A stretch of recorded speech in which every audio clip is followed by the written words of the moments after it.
महोदय, ये सदन और ये रूल बुक आपको असीम पावर देता है, ना केवल सदन के अंदर बल्कि सदन के परिसर में भी कोई भी गतिविधि हो वो बिना आपके संज्ञान के या बिना आपके नहीं होना चाहिए, और आज तक नहीं होता रहा है। मैं आज का ही एक फोटो दिखाता हूं।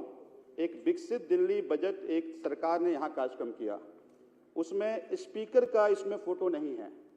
मुझे लगता है ये सदन की अवमानना है, ये चेयर की अवमानना है। आप किसी का भी फोटो लगाइए, मुझे कोई उसमें एतराज नहीं है, लेकिन अगर इस परिसर में कोई भी प्रोग्राम होगा वो बिना स्पीकर के फोटो के बिना ये प्रोग्राम नहीं होगा, क्योंकि ये सदन का और इस परिसर का मुखिया आप हैं। और परंपरा आज तक रहा है, बहुत सारे सीनियर साथी हैं यहाँ पे, परंपरा ये रहा है कि सदन में कोई परिसर में कोई भी कार्यक्रम हो उसमें आपका फोटो, स्पीकर का फोटो होना बहुत जरूरी है। आगे से सरकार इस तरह का कोई भी आप बाहर करें, कोई विषय नहीं है, हम नहीं रोक रहे हैं, लेकिन इस परिसर में अगर ये परंपरा बन गई, कल को हम भी कार्यक्रम करके नहीं रोक पाएंगे। ये इस पर अब प्रश्नकाल को शुरू करते हैं। आपकी बात का संज्ञान लिया जाएगा, उस पर ध्यान रखा जाएगा।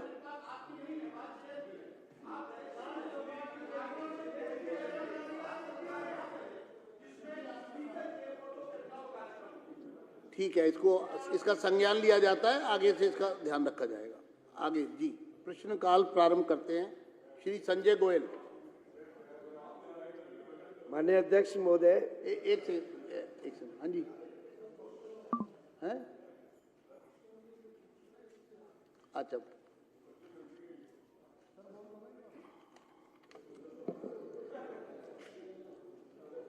संजय गोयल जी अपना प्रश्न। माननीय अध्यक्ष महोदय, क्या मान्य ये प्रश्न संख्या नंबर, हाँ वही जी हाँ वही बोला जी। प्रश्न संख्या नंबर 1 जो भी है ये प्रस्तुत है। हाँ यही बता रहा हूँ। माननीय स्वास्थ्य मंत्री।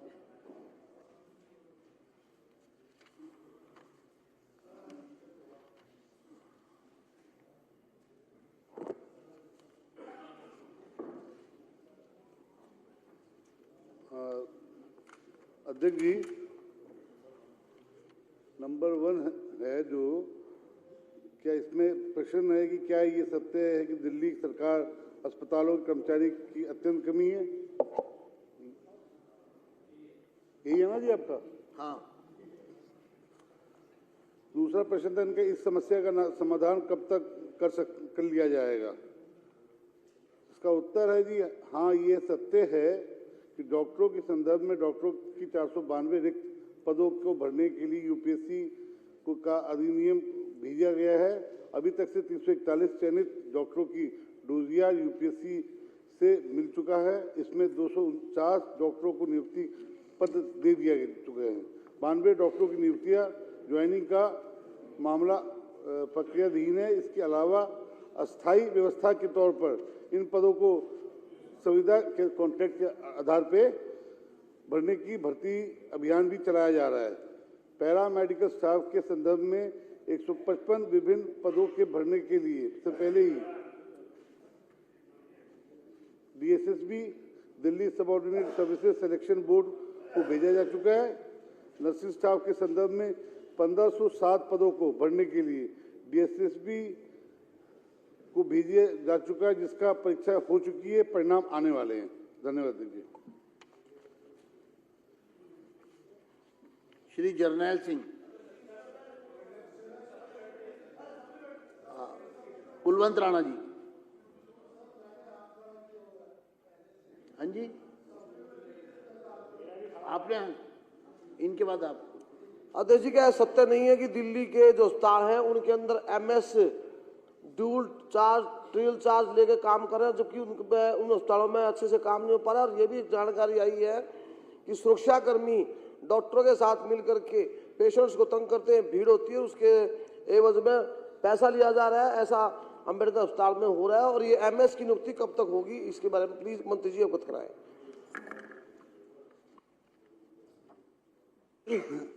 माननीय अध्यक्ष जी, जैसे माननीय विधायक जी ने बात ड्यूल चार्ज की कही है, ये सत्य है कि कितने हॉस्पिटलों में एमएस ड्यूल चार्ज पे काम कर रहे हैं उसके ऊपर सारी वर्किंग हो गई है और बहुत जल्दी इसकी लिस्ट निकाल दी जाएगी, बहुत जल्दी। राजकुमार चौहान जी। मैं आपको मुबारकबाद दूंगा कि 10 साल के बाद प्रश्नकाल आपने इस विधानसभा में शुरू कराया। अध्यक्ष जी, कोरोना काल के अंदर हमारे यहाँ मेरे क्षेत्र में मंगोलपुरी विधानसभा में संजय गांधी हॉस्पिटल है और ये ऐसी जगह हॉस्पिटल है, नांगलोई, सुल्तानपुरी, मंगोलपुरी, कुलवंत राणा जी का एरिया भी नज़दीक पड़ता है। यहाँ बहुत ज़्यादा मरीज आते हैं और कोरोना काल के अंदर ज़रूरत के हिसाब से उस वक्त हमारे यहाँ संजय गांधी हॉस्पिटल से डॉक्टर्स और कर्मचारी यहाँ से डाइवर्ट कैपेसिटी के अंदर अंबेडकर हॉस्पिटल में भेज दिए गए थे। वो वापस कब दिए जाएंगे? और साथ में 2012 में ट्रोमा सेंटर का एक प्रपोजल मैंने पास कराया था, जो कि प्रश्न को छोटा रखें, छोटा ही कर रहा हूँ सर, छोटा ही कर रहा हूँ। क्योंकि मैं चाहता हूँ सर एक साइड को तो बोलने दिया करो। जी जी सर, तो वो ट्रोमा सेंटर आज तक शुरू नहीं हुआ, किस कारण शुरू नहीं हुआ और कब शुरू होगा? धन्यवाद। मुझे लगता है कि दो आप रिप्लाई कर दीजिए। ऐसा एक प्रश्न के अगेंस्ट दो पूरक प्रश्न पूछे जा सकते हैं। माननीय अध्यक्ष जी, तो क्योंकि पूरक प्रश्न पूछने की एक सीमा है, माननीय सभी अध्यक्ष, सदस्य इस बात का ध्यान रखिए। माननीय अध्यक्ष, माननीय अध्यक्ष जी, हमने उस हॉस्पिटल का राउंड लिया था, माननीय विधायक जी के साथ राउंड लिया था, विधायक जी साथ थे। उस पर थोड़ी स्टाफ की कमी है, उसकी स्टाफ की कमी को जल्द से जल्द पूरा किया जाएगा। और जहाँ तक वो जो ट्रॉमा सेंटर की बात कर रहे हैं, माननीय विधायक जी मेरे साथी थे, हम उसको अगले महीने नहीं मई में जरूर चालू कर देंगे, क्योंकि उसका एक पार्ट बनना रह गया है, जिसके कारण वो चालू नहीं हो पा रहा। मई एंड तक उसको चालू कर देंगे। नहीं, एक मिनट राजकुमार जी, पहले उनका कुलवंत राणा जी के प्रश्न का पूरक प्रश्न का रिप्लाई, मंत्री जी उनके पूरक प्रश्न का जवाब उनके। जी जी से मंत्री से कि कोरोना काल के जो समय में इमरजेंसी में जो मेरे यहाँ संजय गांधी हॉस्पिटल से डॉक्टर, कर्मचारी अंबेडकर हॉस्पिटल में डाइवर्ट किए गए, वो कर्मचारी मेरे संजय गांधी हॉस्पिटल में काम आएंगे, कब आएंगे? और वो संजय गांधी के अंदर क्योंकि बहुत मरीजों की तादाद वहाँ पर हजारों की संख्या में आती है, वो कब वापस आएंगे? इतना मैं पूछना चाहता हूँ। ट्रोमा सेंटर में पिछली गवर्नमेंट के समय सबसे बड़ी कमी हुई अध्यक्ष जी, इतना बड़ा ट्रोमा सेंटर बना और उसमें रैंप भी नहीं बना, और जो इंजीनियर जिसने वो ट्रोमा सेंटर बनाया उसके अगेंस्ट भी इसमें मुझे एक्शन लगता है होना प्रश्न चाहिए। कई हैं और इसके लिए हाफ एन आवर डिस्कशन हम आने वाले समय में किसी दिन पर मैं फिक्स कर देता हूं। अभी आप रिप्लाई करिए, फिर अध्यक्ष जी, वो trauma half an hour centre जो discussion। था, वो ट्रॉमा सेंटर में रैंप ही नहीं बना है, जिसके कारण वो डिले हो रहा है। वो मैंने माननीय विधायक जी को पहले भी बता रखा है, वो उसका निर्देश दिया जा चुका है। वो रैंप बनने में जो 1-2 महीना लगे, उसके बाद ट्रॉमा सेंटर चालू हो जाएगा। जहाँ तक कर्मचारी का विषय की बात है, स्टाफ की बात है, डॉक्टर्स की डाइवर्टेड की बात है, तो इसका आकलन किया जा रहा है। स्टाफ की कमी है संजय गांधी में, जो डाइवर्टेड कैपेसिटी पे गए हैं उन्हें जल्द से जल्द वापस संजय गांधी में लाया जाएगा। मैं इस विधायक जी की बात से सहमत हूँ कि वहाँ पे पेशेंट बहुत आते हैं, हर कोने से आते हैं, तो जो भी डाइवर्टेड डॉक्टर्स गए हैं, स्टाफ गए हैं, पैरामेडिकल स्टाफ गए हैं, वो संजय गांधी में जल्द से जल्द आएंगे, जल्द से जल्द संजय गांधी को हॉस्पिटल को ज्वाइन करेंगे। इस पर हाफ एन आवर डिस्कशन होगा स्वास्थ्य के मामले पर और समय सुनिश्चित कर दिया जाएगा। अब अगले प्रश्न पे आए, उसमें सबको मौका मिल जाएगा। Shri Jarnail Singh, half an hour discussion इसलिए रख दिया ना, फर्स्ट कम फर्स्ट सर्व रहेगा। इसमें प्रश्न पूरक प्रश्न जो है फर्स्ट कम फर्स्ट सर्व रहेगा। जर्नैल सिंह नहीं है। श्री हरीश खुराना। माननीय अध्यक्ष जी, मैं आपके माध्यम से माननीय मंत्री जी से प्रश्न। केंद्र सरकार द्वारा प्रदत्त वेंटिलेटर कितने हैं? 646। दिल्ली सरकार द्वारा वर्ष 2014 से फरवरी 2025 के दौरान कितने वेंटिलेटर खरीदे गए और वर्ष दर विवरण प्रदान करें। अध्यक्ष जी, 2014 में 50 लिए गए, 2015 में 41 लिए गए, 2016 में 73 लिए गए, 2017 में 55 लिए गए, 2018 में 17 लिए गए, 2019 में 56 लिए गए, 2020 में 208 लिए गए, 2021 में 400 लिए गए, 2022 में 142 लिए गए और 2023 में 3 लिए गए, 2024 में 7 लिए गए, 2025 में 0 है अभी तक से। और इसमें अध्यक्ष जी, जो हमें कोविड-19 के दौरान कुछ अस्पतालों में वेंटिलेटर प्राप्त हुए थे, उसकी संख्या अलग है, जो मैं बाद में बता पाऊंगा, अभी उपलब्ध नहीं हमारे पास। तलविंदर सिंह मारवा। हाँ जी, लूंगा मैं। पंडित जी 1 मिनट। तलविंदर सिंह मारवा। 1 मिनट में होगा कुछ नहीं ना, 1 मिनट में कुछ नहीं होगा, क्या करोगे। हाँ जी अध्यक्ष जी, ये जो वेंटिलेटर की है, ये समस्या कब दूर होएगी मंत्री जी जरा बताएं, क्योंकि तादाद दिल्ली में जो चल रही है, जहां फोन करो वहां पर कहते हैं वेंटिलेटर नहीं है। तो क्या है इसके लिए जरा मंत्री जी करें कि आगे कोई पॉलिसी और ला रहे हो। जिम्मेवार तो 11 साल पता ही है आपको, कंगला कर दी है, उसके बारे में बोलूंगा नहीं क्योंकि पर्सन क्वेश्चन आंसर आपका समय नहीं। तो आप जरा मंत्री जी बताएं इस पर। यार पहले पूछने तो जवाब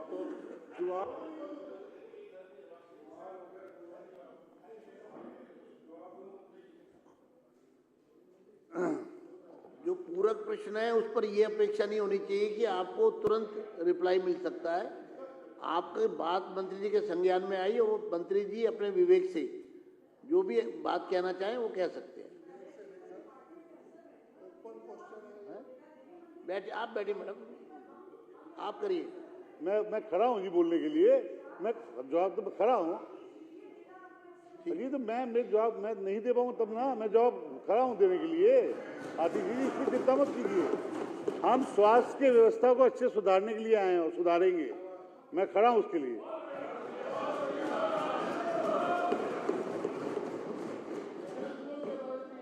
अध्यक्ष जी,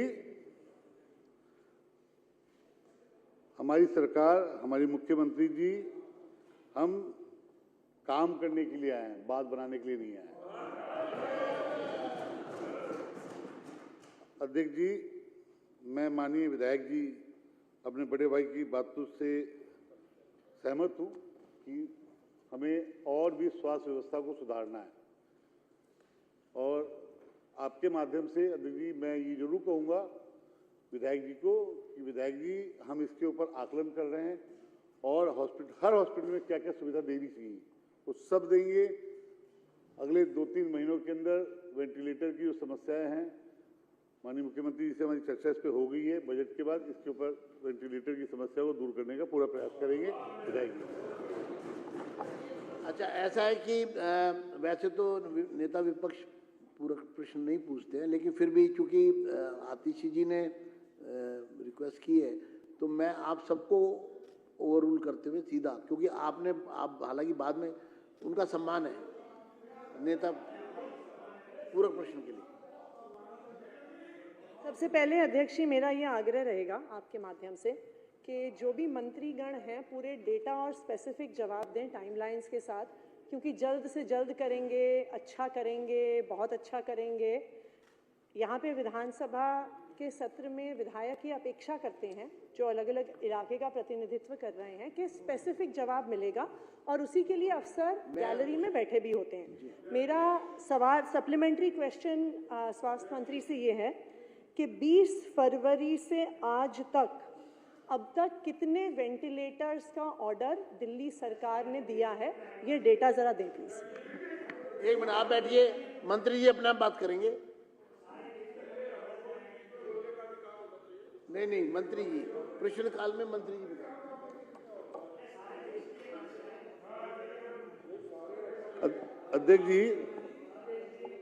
अध्यक्ष जी, स्वास्थ्य की व्यवस्था जल्दी करेंगे, अच्छा करेंगे। हम ये इसलिए कहते हैं कि यहाँ की स्थिति क्या थी और यहाँ की स्वास्थ्य की व्यवस्था क्या थी, आप सबको पता है, ज्ञात है। जो लीडर ऑफ अपोजिशन ने प्रश्न पूछा है, उस प्रश्न के अंदर बहुत सी बातें हैं जो कैग की रिपोर्ट में भी सामने आई है। ऐसा है, जो आप बोलूं बता दूं जाजी, जवाब दे रहा हूं, जवाब लीजिए, जवाब सुनने का दाम रखिए, मत बोलिए। व्यवस्था बना के रखिए। अध्यक्ष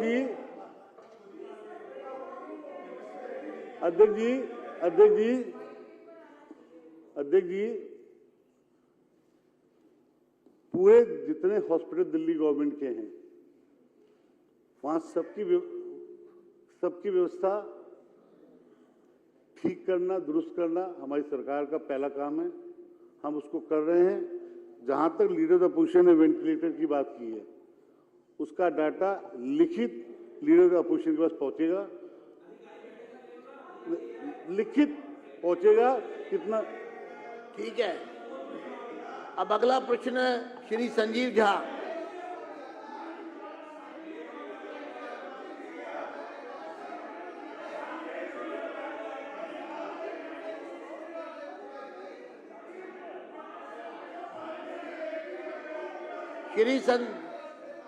व्यवस्था बना के रखें। प्रश्नकाल का समय सीमित है, 12 बजे ये समाप्त हो जाएगा। अगर देखिए 12 बजे प्रश्नकाल समाप्त हो जाएगा, इसलिए समय का ध्यान रखते हुए प्रश्नकाल में भाग लें। संजीव झा जी। अध्यक्ष महोदय, वैसे तो अध्यक्ष महोदय, आप बैठिए। मैं आपके माध्यम से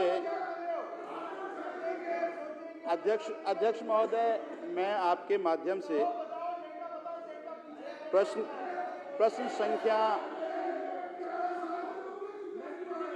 संख्या 4 का जवाब मैं माननीय मंत्री जी से जानना चाहता हूं। जी अध्यक्ष जी, आपके माध्यम से मैं प्रश्न संख्या 4 का उत्तर माननीय मंत्री जी से जानना चाहता हूं और थोड़ा सप्लीमेंट्री पूछने का अधिकार दे दीजिए, बस ये चाहता हूं आपसे।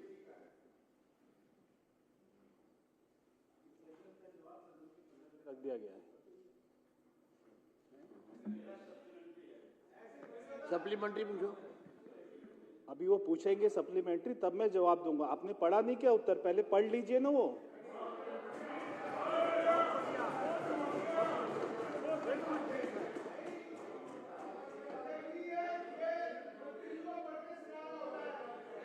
कोई नहीं, जिनका प्रश्न है उनको आप बात करने दें। आप बैठिए, जिनका प्रश्न है उनको बात करें। संजीव झा जी, आप पूरक प्रश्न पूछिए। अध्यक्ष जी, बैठो यार। अध्यक्ष जी, अरे एक मिनट। अध्यक्ष जी, आप भी इस सदन के एक मिनट। अजय, अध्यक्ष जी, एक मिनट यार, अध्यक्ष जी, आप भी इस सदन के सदस्य रहे हैं और अपोजिशन में रहे हैं।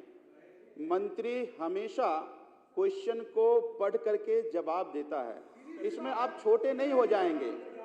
आप एक सवाल का जवाब आपको पढ़ के देना चाहिए, फिर मैं आपको सप्लीमेंट्री सवाल करूंगा। हमें पढ़ना तो बहुत कुछ आता है, लेकिन वो पढ़ के अगर सुनाने लगेंगे तो कहानी। अब आप पूरक प्रश्न पूछ लिए और पूरक प्रश्न पूछिए। और नहीं, बस मैं एक डायरेक्शन चाहता हूं आपसे।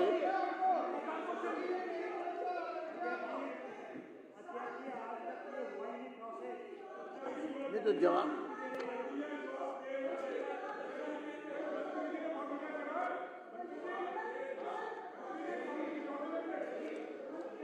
आप पूरक प्रश्न पूछिए।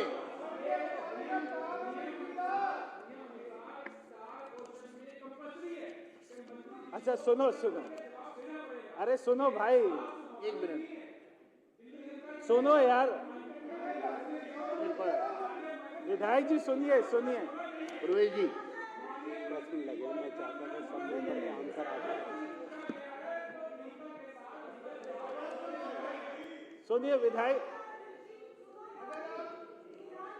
देखिए मैं आपको एक बात स्पष्ट कर दूं कि समय की सीमा है। सुनिए प्रश्न सुनिए अभी सुनिए। सिर्फ आप चौथे प्रश्न पर आए हैं।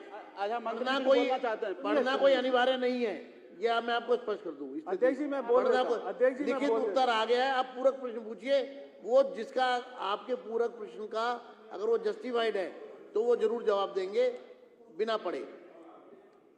मैं माननीय मैं जवाब दे देता हूँ, बैठ जाओ। समय बचेगा ना, सबके प्रश्न आ जाएंगे। अगर हम ये कहते रहेंगे कि पढ़ के बताओ तो इसका मतलब ये है कि प्रश्न तो पक्ष और विपक्ष दोनों के हैं। अगर आखिर तक आएंगे तो सबके आएंगे, और 25 मिनट में आप सोचिए 16 प्रश्न नहीं हो पाएंगे। तो आप उनको पूरक प्रश्न है तो बोलने पूछिए। दीजिए, अभी बोलने तो दो। एक सेकंड, एक मारवा जी,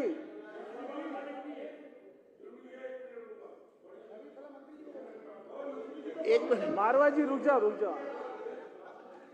मारवा जी, मंत्री जी खड़े हैं, इनकी अध्यक्ष बात जी। पूरी हो जाए फिर आप बोल लेना। हाँ जी मंत्री जी। अध्यक्ष जी, पीछे जैसे बताया कि 10 साल में एक बार भी प्रश्नकाल नहीं हुआ।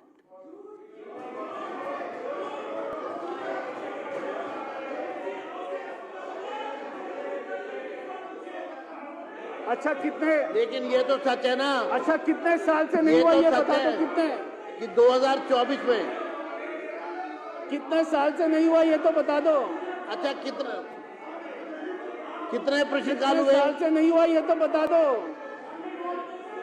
जब पिछले 5 साल में लास्ट सत्र में जब सिटिंग ही 75 भी नहीं हुई तो वहां 5 से साल में नहीं, क्या चलिए, कहते 5 प्रश्नकाल कितने हो गए होंगे? तो चलिए 5 वो साल में नहीं हुआ, आगे बढ़िए। 5 साल में नहीं हुआ,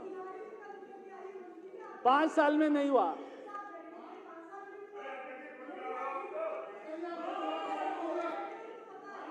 अच्छा देखिए 2024 में एक भी प्रश्नकाल नहीं हुआ। 2024 में मैं बता रहा हूं ना, वर्ष 2024 में एक भी प्रश्नकाल नहीं हुआ। आगे बढ़िए। मैं पूरे आंकड़े पेश कर दूंगा सदन के समक्ष। पूरे आंकड़े आपकी जो क्वेरी है पूरे आंकड़े पेश कर दिए जाएंगे। धन्यवाद। सदन के समक्ष सुन ले। अच्छा सुनिए सुनिए सुनिए, मैं आपके सामने आंकड़े रख दूंगा। अध्यक्ष जी मेरा, हाँ अध्यक्ष जी जब मैंने कहा कि सदन पर पटल पे रख दिया है तो उससे मेरा ये था कि केवल 1 घंटा मिलता है दिल्ली की जनता की समस्याओं को उठाने के लिए। अगर हमने जो जवाब दे दिया है और वो आप सभी सदस्यों ने पढ़ लिया है, अगर उसके अतिरिक्त आपको कोई जवाब हमसे चाहिए तो मैं आपको वो देने को तैयार हूं। आप अगर ये चाहते हैं कि मैं इसको पढ़ूं तो मैं पढ़ देता हूं। मंत्री जी, मुझे लगता है कि समय बचाने के लिए आपका फैसला सही था। पूरक प्रश्न उनको पूछने दीजिए, उसका आप रिप्लाई कर दीजिए। मैं अगर ये पढ़ने समय की लगूंगा तो सीमा है। आधा घंटा लगेगा, इसलिए मैं कह रहा हूं। आपको सुनना संजीव ही जी, है तो मैं पढ़ आप देता हूं। 2 आधा पूरक घंटा प्रश्न आपको पूछ सुनना सकते है हैं। तो अध्यक्ष महोदय, एक मिनट पूरक प्रश्न पूरे हो जाएं फिर उसके बाद। अध्यक्ष महोदय, प्रश्न ख के जवाब में इन्होंने लिखा है कि समय समय पर लाइटों की मरम्मत कराई जाती है, लेकिन कुछ असामाजिक तत्वों के कारण केबल, पैनल, एमसीबी और अन्य भाग की चोरी होती रहती है। इस कारण से क्षेत्र में लाइटें नहीं जल पाती। अब ये कितना गंभीर विषय है कि वो अंधेरा है, वहाँ पे चोरी, डकैती, मर्डर, नशे बिक रहे हैं, बालू की चोरी हो रही है। अब आप देखिए प्रश्न ये प्रश्न नहीं है, तो मेरा ये गद्य है। मेरा क्वेश्चन मेरा मेरा मेरा मेरा मेरा आप प्रश्न पूछिए। क्या माननीय मंत्री जी ये बताना चाहेंगे कि इन सारे जो कमियां इन्होंने बताई है इसको दूर करते हुए अबाध रूप से लाइटें कब तक जल पाएंगी? ये है प्रश्न। तो आगे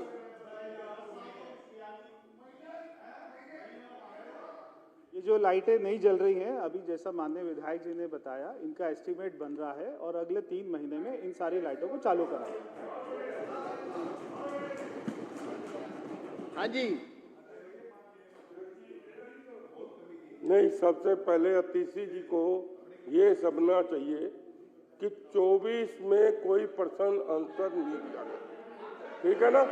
और दूसरी बात, अरे चुप कर जा, अरे 2024 में कोई प्रश्न काल नहीं हुआ, ये क्या गलत थोड़ा बोल रहे हैं, सही तो बोल रहे हैं।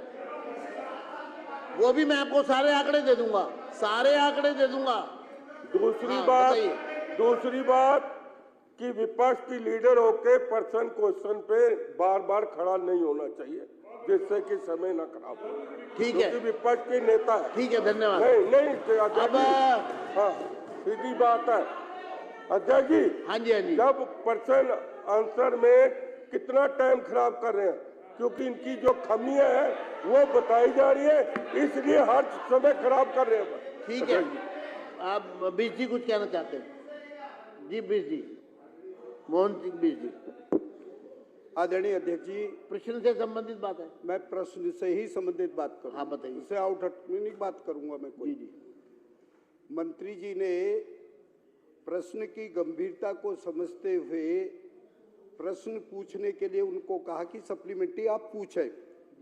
जिस प्रकार से संजीव जी बोल रहे हैं, संजीव जी हमारी सरकार को आए हुए तो 1 या 1.5 महीना भी नहीं हुआ है। सुनिए, मैं आज आपको बताता हूँ आपकी सरकार कितनी सेंसिटिव थी जो ये लाइटें लगी थी। मैं उसी क्वेश्चन पर पूछ रहा हूँ। अरे भाई, मैं उसी पे पूछ रहा हूँ। पूछिए, आप सीधा प्रश्न पूछिए। मैं उसी पे पूछ रहा हूँ, मैं बता रहा हूँ तुम्हारी कमी। आप सीधा प्रश्न पूछिए। सर, मैं एक मिनट माध्यम से सदस्यों से अनुरोध है वो शांति बना के रखे, प्रश्नकाल की गरिमा को बना के रखे। सर, मैं आपके माध्यम से एक बात कहना चाहता हूँ जी। इन्होंने आनंद फानन में अपने बजट का दुरुपयोग करते हुए ये फ्लड डिपार्टमेंट से जो लाइटें लगाई थी ना, उसके बाद उनको हैंडओवर और टेक ओवर दूसरी डिपार्टमेंट से करना। अरे भाई, क्या है ये? क्या हो रहा है ये? आप आपकी प्रश्न की गंभीरता को समझे। संजीव जी, आपने प्रश्न जो पूछा मैं उस प्रश्न का सम्मान करता हूं, लेकिन मेरा प्रश्न ये है कि जो स्ट्रीट लाइटें आपने फ्लड के माध्यम से लगाई थी, इनका रख रखाव बिजली डिपार्टमेंट के से होता है, लेकिन आपके कालगुजारियों की वजह से ये लाइटें हैंडओवर और टेक ओवर नहीं हुई हैं, जिसकी वजह से ठीक है। मेरा सवाल यही है कि आपकी नेग्लिजेंसी से अगला प्रश्न श्री रविकांत। मंत्री नहीं है, इनकी नेग्लिजेंस, तुम्हारी सरकार की वजह से नहीं हो पा रही है लाइटें रिपेयर। अरे भाई, तुम्हारी वजह से नहीं हुई है रिपेयर। रविकांत जी। आदरणीय अध्यक्ष जी, प्रश्न संख्या 5। आदरणीय अध्यक्ष जी, प्रश्न संख्या 5 में माननीय शिक्षा मंत्री जी से मैं निवेदन करूंगा कि वो मेरे प्रश्न का जवाब देने की कृपा करें। आदरणीय अध्यक्ष जी, मैं आपकी प्रोटेक्शन चाहता हूं। इस प्रश्न का जवाब तो पटल पर रखा गया है। पटल पर रखने के साथ 35 कागज संलग्न किए गए हैं। अगर आपकी अनुमति हो तो मैं 35 के 35 पढ़ दूं, ताकि बार बार दिल्ली की जनता के नाम की आड़ लेकर अपने कुकर्मों को छुपाने का काम ना हो। आप कहें तो मैं 35 के 35 कागज पढ़ सकता हूं। वैसे इसका उत्तर सदन के पटल पर रखा गया है, 35 कागज संलग्न है। अगर नेता विपक्ष चाहे तो मैं 35 के 35 कागज भी पढ़ सकता हूं। नहीं, ठीक है। इस पे पूरक प्रश्न रविकांत जी, आपका कोई? एक सेकंड, संजीव झा जी, एक मिनट। नहीं, कोई नहीं कर सकता, वो तो बाई चांस बैठे होंगे 1 मिनट के लिए, आपको बात। चलिए आगे बढ़िए।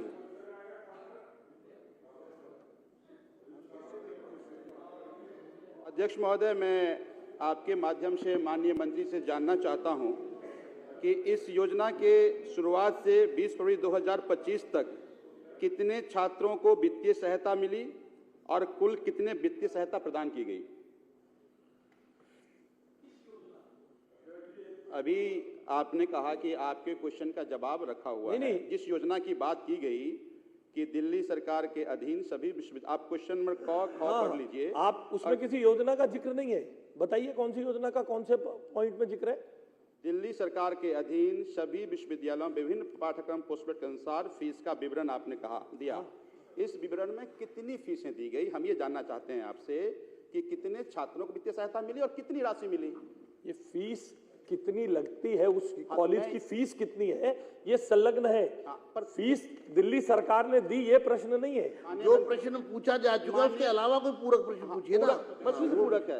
माननीय मंत्री जी, मैं अगर आपके पास अभी जवाब दे, कोई बात नहीं, अधिकारी को जवाब भिजवा दें। आप कृपया अपना प्रश्न दोहराएं, आपका प्रश्न मैं आपसे ये जानना चाहता हूं कि ये जो योजना थी, इस योजना में 20 फरवरी 2025 तक कितने छात्रों को सहायता मिली और कितनी राशि मिली? बस। अध्यक्ष जी, ये प्रश्न थोड़ा स्पष्ट है, इसकी जानकारी लेकर मैं उपलब्ध कराऊंगा माननीय सदस्य जी को। अब श्री मुकेश कुमार एलावत जी। अध्यक्ष महोदय धन्यवाद। देखिए, प्रश्न स्पेसिफिक होना चाहिए, क्लियर कट होना चाहिए और कम से कम शब्दों में होना चाहिए, जिससे कि सही रिप्लाई आपको मिल सके। आप बैठिए, मैं आपको मौका आएगा जरूर बुलवाऊंगा। अभी प्रश्न काल में प्रश्न और उत्तर होने दीजिए। अध्यक्ष महोदय, मैं आपके माध्यम से ऊर्जा मंत्री से प्रश्न संख्या 6 का भाग पता करना चाहता हूं।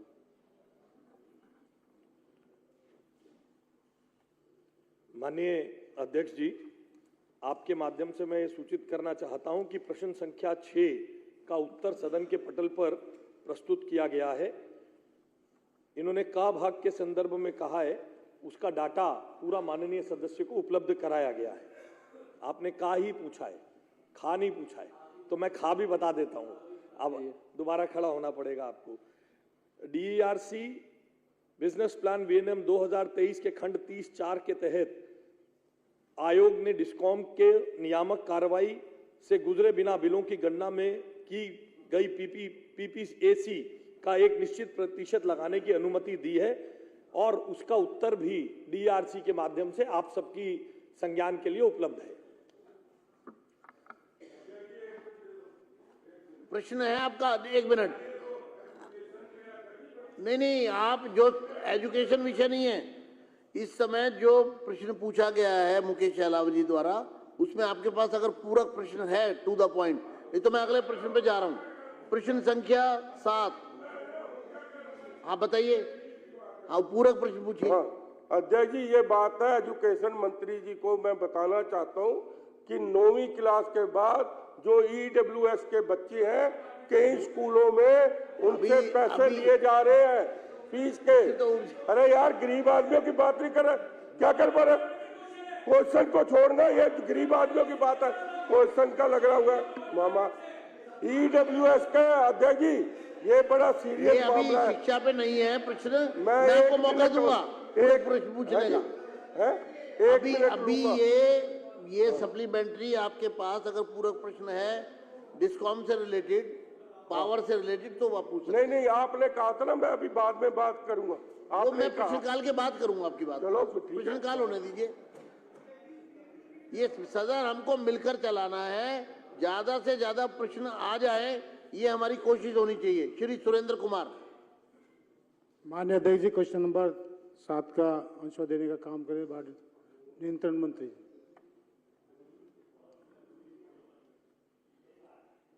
आप चाहते मैं पढ़ूं? नहीं, आप बस प्रस्तुत कर दीजिए। वो पूरा प्रश्न पूछ लेंगे। अगर आप पढ़ना चाहते तो हमें कोई वो नहीं, आप पढ़िए। नहीं, मैं केवल इतना बता देता हूँ कि इसका एस्टिमेट बना था 2-2.5 साल पहले, और जो इससे पहले की सरकार थी, यानी कि आपकी जो सरकार थी, उन्होंने बजट नहीं दिया था। अभी इस वर्ष पे हमने बजट के लिए रखा है, जैसी बजट मिलेगा उसको 10 महीने में पूरा करेंगे। Thank you, thank you. प्रश्न संख्या 8 श्री इमरान हुसैन। अध्यक्ष महोदय, आपके माध्यम से मेरा मंत्री जी से अनुरोध है कि प्रश्न संख्या 8 का उत्तर देने का कष्ट करें।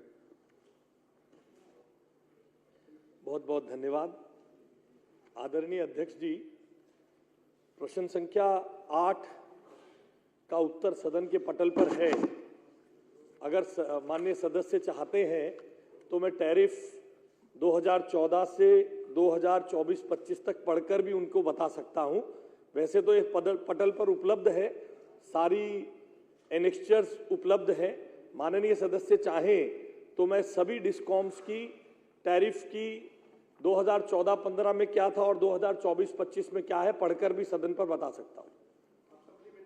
चलिए, सप्लीमेंट्री। नेशनल टैरिफ पॉलिसी के अनुसार रेगुलेटेड एसेट्स का लिक्विडेशन 3 साल के अंदर होना है। दिल्ली के तीनों डिस्कॉम्स के रेगुलेटरी एसेट्स को 3 साल में समाप्त करना है, तो उससे बिजली के दाम कितने बढ़ेंगे? और एक और है सर, एक और है, दोनों एक ही बार बता दीजिए। क्या वित्त वर्ष 2025-26 में बिजली के दाम बढ़ाने की प्रक्रिया शुरू हो गई है? अगर हाँ, तो नए दाम कब तक लागू होंगे?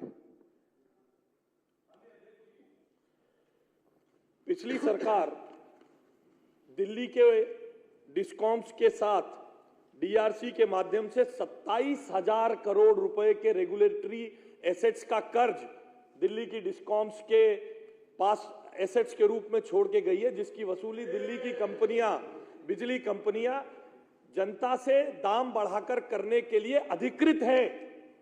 27,000 करोड़ रुपए। और पिछली सरकार के कार्यकाल में ही हाई कोर्ट के निर्देश के अनुसार डिस्कॉम को टैरिफ ऑर्डर लाने के निर्देश दिए गए थे। दिल्ली की जनता के हितों को हाई कोर्ट में सरकार प्रोटेक्ट नहीं कर पाई है। आने वाले समय में हाँ जी, पिछली सरकार, मैंने पिछली सरकार कहा सर, मैंने पिछली सरकार कहा, माननीय सदस्य, मैंने पिछली सरकार कहा। और आने वाले समय में दाम बढ़ेंगे, शायद कुछ लोग चाहते हैं बढ़ें, ताकि उनकी राजनीतिक रोटी सिक सके। परंतु अभी आने वाले समय में सरकार इसका अवलोकन कर रही है। डीईआरसी से सरकार संपर्क में है, अपने विषय रख रही है। इसके संदर्भ में आगे की कार्रवाई के संदर्भ में माननीय सदस्य को मैं सूचित करूंगा। श्री सोमदत्त।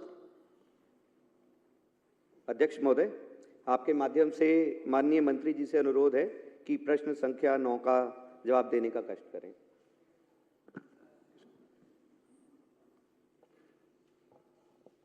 आदरणीय अध्यक्ष जी, दिल्ली में वर्ष 2014 से कैट एम्बुलेंस की संख्या कितनी थी और उसका औसत रिस्पांस टाइम कितना था? उसका उत्तर है कि दिल्ली के वर्ष 2014 में कैट्स एम्बुलेंस की संख्या 155 थी, उसका रिस्पांस टाइम 13 मिनट था। दूसरा खा है जिनका दिल्ली में 19 फरवरी 2025 तक कुल कितने कैट्स एम्बुलेंस थी और अब उसका औसत रिस्पांस टाइम क्या है? दिल्ली में 19 फरवरी 2025 तक कैट्स की एम्बुलेंस की संख्या 261 है और उनका रिस्पांस टाइम 17.4 मिनट है। पूरक प्रश्न। अध्यक्ष जी, हाँ, उनके बाद आप। अध्यक्ष जी, ये है कि अनिल जी। सरकार द्वारा कैट्स एम्बुलेंस की संख्या बढ़ाने को लेकर क्या कार्य योजना है और इसके लिए क्या कोई टाइमलाइन निर्धारित की गई है?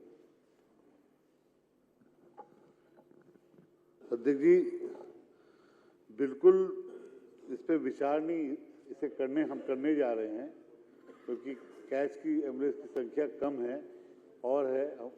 हम अपनी मुख्यमंत्री जी के साथ इस पे बैठे भी हैं और बहुत जल्द मतलब अगले 2-3 महीनों में हमारी लीडर ऑफ अपोजिशन जी को बहुत जल्द से बड़ा दिक्कत है। 11 साल में जल्द से दिक्कत नहीं आई, 10 साल में आपको 1 महीने में टाइमलाइन चाहिए ना जी। आप मंत्री जी आप अपना रिप्लाई दें और मैं चाहूंगा कि सदस्य उसको सुने, टीका टिप्पणी ना करें। आदरणीय अध्यक्ष जी, 3 महीने के अंदर और भी एम्बुलेंस खरीदी जाएगी। अब इसमें नहीं है, बस हो गया। अमरिंदर लवली जी, हो गया लवली जी। अभी माननीय मंत्री जी ने कहा कि 2014 में 155 कैट्स की एम्बुलेंस थी और रिस्पॉन्स टाइम 13 मिनट था, और 2025 में जैसे माननीय सदस्य ने पूछा कि कैट की संख्या एम्बुलेंसों की हो गई है 261 और रिस्पॉन्स टाइम बढ़ के 17.4 हो गया, यानी जब कम थी तो 13 मिनट में पहुंच जाती थी, जब ज़्यादा है तो 17 पॉइंट में पहुंच जाती थी। ये सरकारी एजेंसीज का जो 2025 से पहले का जो समय है जिसमें जो है गिरावट आई है एम्बुलेंस के पहुंचने के लिए, क्या सरकार उस समय की कोई जांच बिठाने की या अधिकारियों की जिम्मेवारी फिक्स करने की योजना बना रही है कि नहीं बना रही, मैं ये पूछना चाहता हूँ। अरे कांग्रेस के टाइम में जल्दी पहुंच जाती थी, तुम्हारे टाइम में बेड़ा गर्क हुआ है। मंत्री जी। देखिए माननीय सदस्य जी ने जो बात रखी है समक्ष पटल पे, जल्द से जल्दी इस पे इंक्वायरी हो रही है और सत्य सामने आ जाएगा। जी धन्यवाद। श्री डॉक्टर अनिल गोयल, बस 1 मिनट। 261 है तो 18 मिनट में पहुंच रही है, तो अधिकारियों की और जिम्मेवार लोगों की रिस्पॉन्सिबिलिटी फिक्स होनी चाहिए। आपने लवली लवली जी आपका प्रश्न आ गया उनके ध्यान में, मंत्री जी ने रिप्लाई कर दिया है, काउंटर आर्गुमेंट नहीं प्रश्नकाल में। अध्यक्ष जी बहुत धन्यवाद।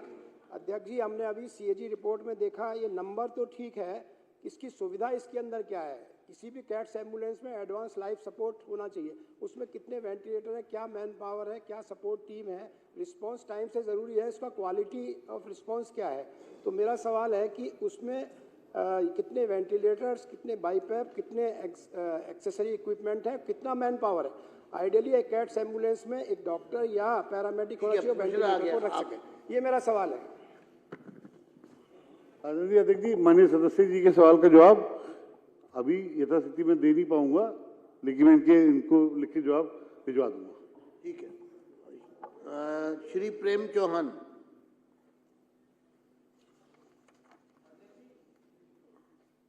अध्यक्ष जी वैसे तो बार बार पीछे से मेरे बड़े भाई हरीश खुराना जी बोल रहे हैं कि 12 साल तुमने कोई जवाब नहीं दिया। करिए तो प्रश्न देखिए, मैं वही पूछ रहा हूँ, करना ही नहीं करना। प्रश्न करिए। मेरा सीधा प्रश्न नंबर 10 है जिसका मंत्री जी से मैं जवाब चाहूंगा।